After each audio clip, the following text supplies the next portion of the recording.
ઘોર કળિયુગની વહુ કેવી? નામ સરસ્વતી અને કામ રાક્ષસી જેવા.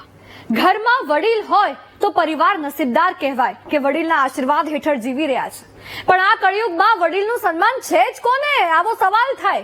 કારણ કે જે 80 વર્ષની સાસુના પગ દબાવીને એની સેવા કરવાની હોય, એને ખવડાવવાનું હોય પોતાના હાથથી, એ સાસુને એની વહુએ લાત મારી, એને ઢોર માર માર્યો, એનું ભોજન પણ નીચે મૂકી દીધું. અરે વિડીયો અમારે બ્લર કરવો પડ્યો, તમને બતાવી પણ ન શકાય એવો છે. 80 વર્ષીય વૃદ્ધા નિર્વસ્ત્ર હતી, એને ઢસડી વારંવાર લાતો મારી આ વહુએ.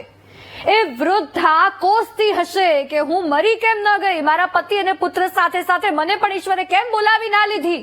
વિચાર કરો, વૃદ્ધાશ્રમમાં પોતાના ઘર કરતા વૃદ્ધા વધુ સુરક્ષિત છે. એનો પૌત્ર એમ કહે છે કે જેણે વિડીયો ઉતાર્યો એનો વારો પાડી લઈશ. એ પણ પોલીસની સામે કહે છે. વહુએ માફી માંગી લીધી એટલે પોલીસે કેસ ના કર્યો. ના ચાલે ને આવું.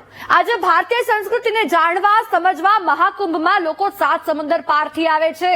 પણ ભારતીય સંસ્કૃતિ આવી કે વડીલનું માન જ નહીં, અપમાન કરવાનું, લાતો મારવાની.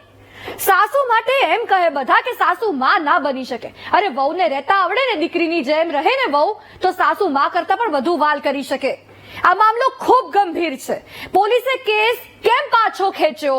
માફી માંગી લે, સોરી બોલી લે એટલે ખતમ?